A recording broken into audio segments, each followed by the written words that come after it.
But the biggest breakthrough was when I came here to Kabul, because your historians here have, of course, a completely different set of sources, which are well known to them.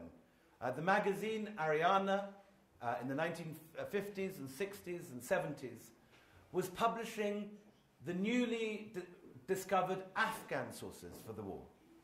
And these are well known to the great historians of Afghanistan, the great nationalist historians like Reshtiya in the 50s and 60s, but never made it into English. So often I found in India and in Pakistan, and also engaging in the research for this book here, you find that stuff was very well known to people who were familiar to one language, but it simply wouldn't make it across into English, or vice versa. My last book was called The Last Mughal, and was about the great uprising against the British in India in 1857. And with that, it was very striking, because there were two completely different accounts of this uprising. There was the English language historians who used the English sources, and there was a completely different set of account of the war with the Urdu-speaking historians using Urdu sources who were unable to use English. So you had two different accounts, like two railway tracks going parallel to each other and never quite crossing. And simply by using the Urdu sources, I was able to tell both sides of the story. And this is what I came to Kabul to do. And I wasn't sure when I arrived here how much there was here. I knew you had an archives in the National Archives, and I suspected, because Muslim courts in this part of the world have been very good about keeping records and histories. And this, of course, is a central moment in Afghan history, a major moment that so many people are brought up hearing about from their parents and their grandparents. So I went, first of all, to Ashraf Ghani, and he said, absolutely no problem. And he listed straight off the Jangnameh, which was an account of the war written in Charikar or Istalif in Kohistan immediately after the British defeat, on paper stolen from the British barracks in Charikar. So it's actually written on East India Company paper. And this turned up in Kabul in 1951, I think, when a shepherd or somebody brought in 3/4 of it. 1/4's lost, but brought in 3/4 of it in a saddlebag that he'd found somewhere in his house or someone else's house. And it was the Tajik account of the war. And in that account, the great heroes are not Wazir Akbar Khan, which is the Muhammadzai Barakzai version of the war, but the great heroes, according to the Tajiks, is Mir Masjidi and Mir Haji, the two Naqshbandi peers who were both the spiritual leader of the Tajiks and also the Imam of the Jama Masjid here in Kabul, the Pulikisti Masjid. So 3/4 of this survives, and it was published over a series of issues of Ariana. Around the same time as this turned up, in Peshawar, another manuscript called the Akbarnama turned up, also in the 1950s, in a private library in Peshawar. And Ariana also serialized the Akbarnama. Now this is a more familiar version of events because it tells the version which in a sense Afghans have been brought up on the last 100 years, which is the point of view from the winning side, from Dost Muhammad, Wazir Akbar Khan, and their descendants.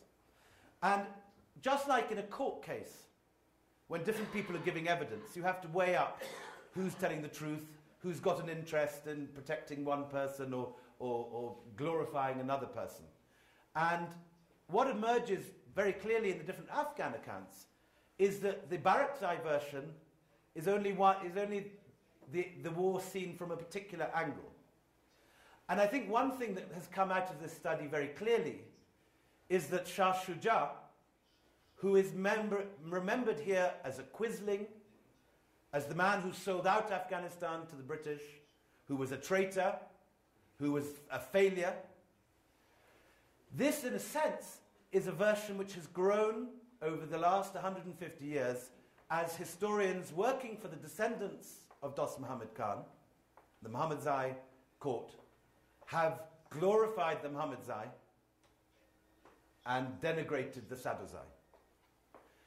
If you look at documents closer at the time, and from more neutral observers, such as Mirza Atta Muhammad, who wrote a book called the Nawema Arak, the Song of Battles, Shah Shuja is a far more complex and interesting character and a far more successful character than legend has depicted him today. Today, Shah Shuja's grave is unmarked. It sits in the basement of Timur Shah's tomb here in Kabul. You can visit it, but there's no sign that he lies buried there, which I think is a great mistake, because not only is he a great poet, and some of you will know his verses, I'm sure, but he's a cultured, interesting man, hugely tolerant, very forward-looking, while deeply rooted in the cultural traditions of the Timurid past. He saw himself as the descendant culturally of the great Timurid rulers of Afghanistan. Gorhashad, Ulu Beg, Timur himself. He was a connoisseur of gardens, a poet, a scholar. He lost his kingdom through a series of misfortunes in his early 20s, but he never gave up. He was astonishingly full of perseverance. Each time he lost, he would pull himself up and try again. He was defeated not once, not twice, not 3 times, but 4 times he was defeated, and he came back the 5th time in 1839. And he talks in his own memoirs, and one of the most interesting sources I found here in Kabul was the Waqiyat-i Shah Shuja, Shah Shuja's own memoirs. And in that he talks about how he took inspiration from many of the leaders of the Islamic past, like the Emperor Humayun, who was thrown out of the Mughal Empire, took refuge in Safavid Isfahan, but came back to refound his empire, and who managed to re-establish his kingship here in Mughal Delhi, never giving up. And Shah Shuja took, and Timur himself, and Babur, all these kings had defeats in their early lives, but never gave up and kept fighting until they succeeded. And after the British walked off in 1842 to be massacred in the Kurd Kabul and Tezin passes, Shah Shuja had a period of renewed popularity when he'd broken with the British, because people were very happy to be ruled by Shah Shuja, but they didn't want to be ruled by a king who was the puppet of the British. And they thought Shah Shuja was a good ruler as long as he got rid of the British. So what you find is that after the British have gone, suddenly his popularity rises. And then he has this misfortune. At the very end of his life, he is assassinated for a petty reason by his own godson. He's honored some other young man in court and ignored his godson. He honors a junior family, not a senior Sadar. And this young man, named Shuja after Shah Shuja, assassinates him, and today he's remembered as a failure. At Shah Shuja's death, the family disintegrates, the Barakzai come back, and Shah Shuja today is remembered all over Afghanistan as a failure, as a puppet. But for that assassination, it's quite possible that Shah Shuja's descendants would still be ruling Afghanistan today. And it's one of those chance happenings in history which has altered the way we remember history. There's so much in history, as in present day politics, is a moment of chance. Someone turns right rather than left. You go down one road rather than another. And this alters your entire life, your entire fate.